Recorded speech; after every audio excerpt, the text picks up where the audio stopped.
The welterweight division is arguably one of the most competitive in the UFC right now, with killers from the champion to number 15. Today we look at one of its emerging prospects, Ireland's Ian Garry.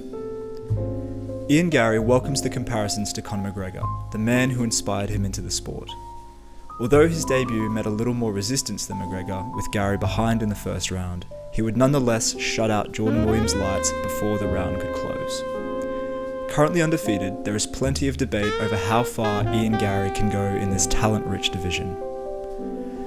Garry's journey in martial arts began with boxing. Hooked by the sport at 10 years old, today it remains his best skill. With the rise of Conor McGregor in the world of MMA, the Dublin-born boy found a new aspiration. To flesh out his game, he would refocus his attention to judo, earning his black belt and a silver medal at the Under-21 Dublin Open. With the dream of one day joining the UFC, his mother had other ideas. When Garry told her he was going to drop out of college to focus on martial arts full-time, she wrote him a letter that motivates him to this day. Ian, taking a year out to figure out what you're going to do is stupid.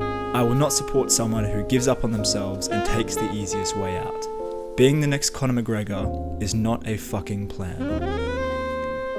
If you enjoyed this video, consider hitting like as it helps other fans like yourself see our content. Thanks. At 17, Garry's first amateur fight was in the kickboxing ring, finishing his opponent with brutal knees in the second. On the amateur circuit, he kept an active schedule.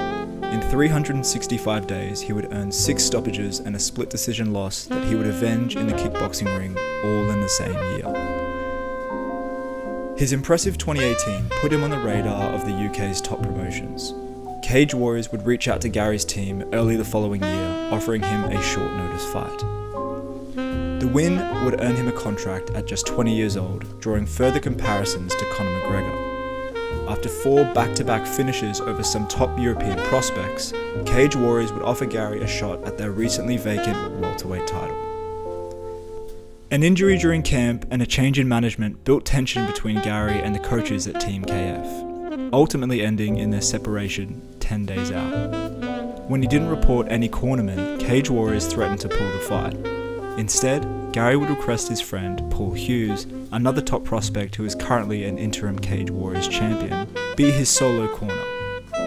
The Irish prospect would walk through fire, coming out with a decision victory and the welterweight title. Now an undefeated champion at just 23, Garry was snapped up by the UFC. Without the team that helped build him, it was clear he would need world-class coaches for this next stage of his career. Ian chose one of the world's most elite camps America has to offer, Sanford MMA. With championship-winning coaches and world-class training partners, expect Garry's game to evolve significantly. Ian Garry has a very well-rounded game. With good striking, a dominant clinch game, and opportunistic jiu-jitsu, he is comfortable wherever the fight may go. With a frame built for middleweight, standing as tall as Adesanya, Garry's physical size may help compensate for his lack of experience. Given the time to mature, the UFC has a strong prospect on their hands. Debuting at MSG at just 23, in the same venue that Conor McGregor became a double champion in 2016, left him slightly gun-shy. With his UFC debut out of the way, expect an exciting fight against the hungry Darian Weeks this weekend. Let us know your thoughts on Ian Garry down below, because if it's not in writing, it never happened. Thank you for watching.